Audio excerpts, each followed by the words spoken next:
আজকে পশু হয়ে একাদশী করছে, আর আমরা মানব কুলে জন্ম নিয়ে ওই একটা একাদশী করব, তাই অনেকে পারি না, ক্ষুধা লেগে যায়, কাজ করতে হবে, একাদশী করব কি করে, এটা আমরা অনেকে বলি।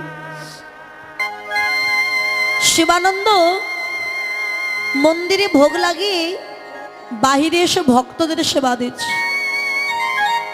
সেবা দেওয়ার পরে দেখছে দূরে একটা কুকুর দাঁড়িয়ে, তা কুকুরটার কাছে গিয়ে বলে, কিরে তুই প্রসাদ পেয়েছিস? কিছু বলছে। প্রসাদ পাবি? তাও কিছু বলছে। আচ্ছা দাঁড়া। ঘরে গিয়ে একটা কলার পাতায় করে একটু প্রসাদ এনে কুকুরটার সামনে দিয়েছে। বাবা ওই যে ঘ্রাণ চতুর্দিকে ছড়িয়ে গেছে, ওই সুগন্ধ সুখিসার স্থির থাকতে পারছে।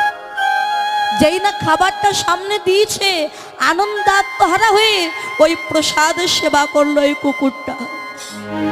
চিন্তা করে কুকুরটা ভাবছে, এতদিন কত প্রসাদ সেবা করেছি, কত খাবার সেবা করেছি, কিন্তু এমন সুগন্ধযুক্ত প্রসাদ, এমন অমৃত এর আগে আমি কোনোদিন সেবা করি।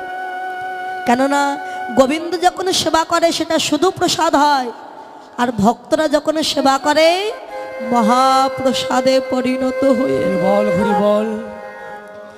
প্রসাদ সেবা করে কুকুরটা চলে গেছে। পরদিন যখন আবার মধ্যাহ্নকাল এলো, কুকুরটা ভাবছে আজও গেলে বোধহয় আমি আজও প্রসাদ পাবো। আজও গিয়ে উঠানে গিয়ে দাঁড়িয়েছে। শিবানন্দ সবাইকে প্রসাদ দিয়ে ওই কুকুরটা এসেছে দেখে আবার ওই কুকুরটাকে প্রসাদ দিয়েছে।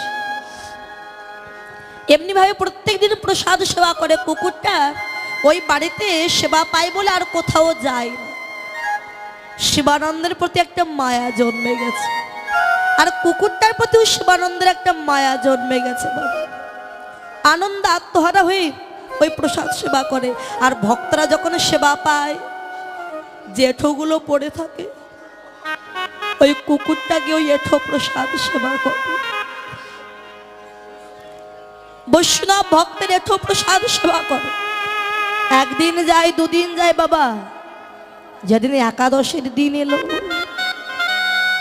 শিবানন্দ চিন্তা করলো আজকে তো একাদশী, আজকে তো মন্দিরে ভোগ লাগানো, মানে ফল প্রসাদ দেওয়া হবে, ভক্তরা একাদশী করবে। তা বাড়িতে যে কুকুরটা আছে ও তো একাদশী করতে পারবে না, তো পশু।